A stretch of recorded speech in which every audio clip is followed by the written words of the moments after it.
एक दंत दयावंत, चार भुजाधारी, माथे पे तिलक सोहे, मूषक की सवारी। ये पंक्तियां वर्णन करती हैं विघ्नहर्ता, विनायक, गणपति और लंबोदर जैसे नाम से जाने जाने वाले गणेश जी की। गणेश जी हिंदू धर्म में प्रथम पूज्य है और किसी भी शुभ काम की शुरुआत से पहले उनकी पूजा करने की परंपरा है और ये मान्यता है कि गणेश जी की पूजा करने से सभी बाधाएं दूर हो जाती हैं और कार्य में सफलता प्राप्त होती है। अक्सर हम पूजा पाठ में भाग तो लेते हैं, लेकिन क्या उन मंत्रों, विधियों और चित्रणों का सही अर्थ हम समझ पाते हैं? क्या आपको भी कभी ऐसा लगता है कि हम केवल एक औपचारिकता या फॉर्मेलिटी निभा रहे हैं, बिना ये जाने कि हम क्या और क्यों कर रहे हैं? वहीं जब हमें इन मंत्रों, विधियों और चित्रणों का सही अर्थ समझ आता है, तो हमारी भक्ति और भी गहरी हो जाती है, भक्ति का आनंद और भी बढ़ जाता है। आज के वीडियो में आइए जानते हैं गणेश जी के चित्रण में छिपे गहरे प्रतीकात्मक अर्थों को। गणेश का अर्थ। संस्कृत में गण का अर्थ है समूह और ईश का अर्थ है स्वामी, यानी गणेश का अर्थ है गणों के स्वामी। गणेश जी भगवान शिव और माता पार्वती के पुत्र हैं। गणेश जी को बुद्धि, प्रगति और समृद्धि का देवता माना जाता है। भगवान गणेश का स्वरूप केवल एक कलात्मक चित्रण नहीं है, ये एक गहरा दार्शनिक प्रतीक है जो हमें जीवन में चुनौतियों को बुद्धि, विनम्रता और समझ के साथ सामना करने की शिक्षा देता है। हाथी का सिर। गणेश जी का हाथी का सिर ज्ञान, स्मरण शक्ति, समझ और विवेकशील बुद्धि का प्रतीक है जो जीवनता में पूर्णता प्राप्त करने के लिए आवश्यक है। इसलिए जब भी हम भगवान गणेश की पूजा करें तो प्रार्थना करें कि ये सभी गुण हमारे अंदर भी जागृत हो जाएं। गणेश जी के बड़े कान अधिक सुनने और दुनिया से ज्ञान को आत्मसात करने के महत्व का प्रतीक है।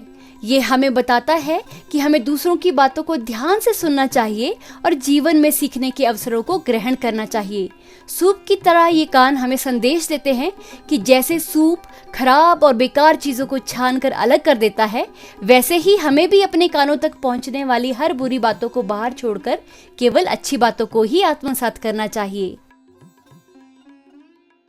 गणेश जी की छोटी आंखें ध्यान और एकाग्रता का प्रतीक है। ये आंखें इस बात का प्रतीक है कि हमें बड़े लक्ष्यों को पाने के लिए छोटी छोटी चीजों पर ध्यान केंद्रित करना चाहिए और हर चीज को सूक्ष्मता से देख परख कर ही निर्णय लेना चाहिए। ऐसा करने वाला व्यक्ति कभी भी धोखा नहीं खाता। गणेश जी की सूंड अनुकूलता और दक्षता का प्रतीक है। ये सूंड जो बेहद लचीली होती है, ये दर्शाती है कि जीवन में किसी भी कार्य को करने के लिए हमें भी परिस्थिति के अनुसार ढलना चाहिए और सभी कार्यों को पूरी कुशलता के साथ करना चाहिए, चाहे वे छोटा हो या बड़ा। गणेश जी की सूंड हमेशा हिलती डुलती रहती है, जो ये दर्शाती है कि हमें भी हमेशा सक्रिय रहना चाहिए। एक कथा के अनुसार परशुराम जी और गणेश जी के बीच एक संघर्ष हुआ, जिसमें परशुराम जी के फरसे ने गणेश जी का दांत तोड़ दिया। इस संघर्ष के बाद भगवान गणेश ने अपने टूटे दांत को एक महत्वपूर्ण कार्य में बदलने का निश्चय किया। जब गणेश जी ने महाभारत की लेखन कार्य को पूरा करने की जिम्मेदारी ली, तब उन्होंने अपने टूटे दांत से ये रचना पूरी की। इस प्रकार गणेश जी ने अपने दांत को एक दिव्य कार्य के लिए उपयोग किया और महाभारत जैसा महान ग्रंथ लिखा। गणेश जी के दांत का टूटना बलिदान, त्याग और ज्ञान के खोज की प्रतीक है। ये दर्शाता है कि उच्च उद्देश्य या महान कार्य के लिए हमें अपने व्यक्तिगत सुख या किसी हिस्से का बलिदान करने के लिए तैयार रहना चाहिए, यानी बड़े लक्ष्य को पाने के लिए त्याग आवश्यक है। गणेश जी का बड़ा पेट उदारता, धैर्य, संतोष और जीवन की सभी अच्छी और बुरी चीजों को शांतिपूर्वक पचाने की क्षमता का प्रतीक है। यह समृद्धि और संतुलन का भी प्रतीक है, जो हमें सिखाता है कि हमें जीवन की सभी परिस्थितियों को समान रूप से स्वीकार करना चाहिए और संतुलन के साथ जीना चाहिए।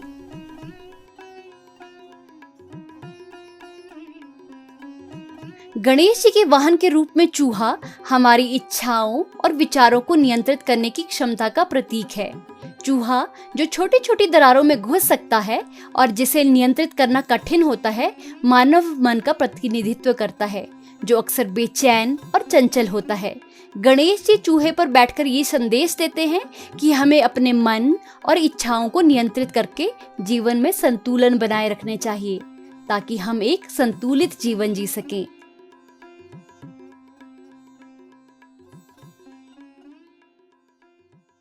गणेश जी की चारों भुजाओं में एक अलग वस्तु है, जिनमें से प्रत्येक का अपना महत्व है। कुल्हाड़ी यानी परशु, ये आसक्ति और बंधनों को काटने का प्रतीक है। ये दर्शाता है कि हमें जीवन में आगे बढ़ने के लिए अपनी अस्वस्थ और अनावश्यक इच्छाओं को छोड़ना चाहिए। रस्सी यानी पाश, ये भक्त को आध्यात्मिक मार्ग की ओर खींचने का प्रतीक है। रस्सी का अर्थ है कि भगवान हमें अपने पास खींचने के लिए प्रयासरत रहते हैं और हमें सच्चे मार्ग की ओर ले जाते हैं। मोदक, ये आनंद और अनुशासित जीवन के फल का प्रतीक है। मोदक का अर्थ है कि आत्मनियंत्रण और सही मार्ग पर चलने से हमें जीवन में सुख और समृद्धि प्राप्त होती है। कमल, ये प्रबोधन, पवित्रता और उच्चतम आध्यात्मिक उपलब्धियों का प्रतीक है। कमल दर्शाता है कि जीवन की चुनौतियों के बावजूद हम शुद्ध और प्रबुद्ध रह सकते हैं। हमारे प्राचीन ऋषि इतने बुद्धिशाली थे कि उन्होंने दिव्या को दर्शाने के लिए इन प्रतीकों का इस्तेमाल किया, शब्दों के बजाय, क्योंकि शब्द तो समय के साथ बदल जाते हैं, लेकिन प्रतीक कभी नहीं बदलते। तो जब भी हम उस सर्वव्यापी का ध्यान करें, हमें इन गहरे प्रतीकों को अपने मन में रखना चाहिए। अब जब आप गणेश जी के प्रतीकात्मक चिन्हों को जान चुके हैं, तो भक्ति का पूरा आनंद लें। साथ ही वीडियो को लाइक करें, शेयर करें और चैनल को सब्सक्राइब करना ना भूलें।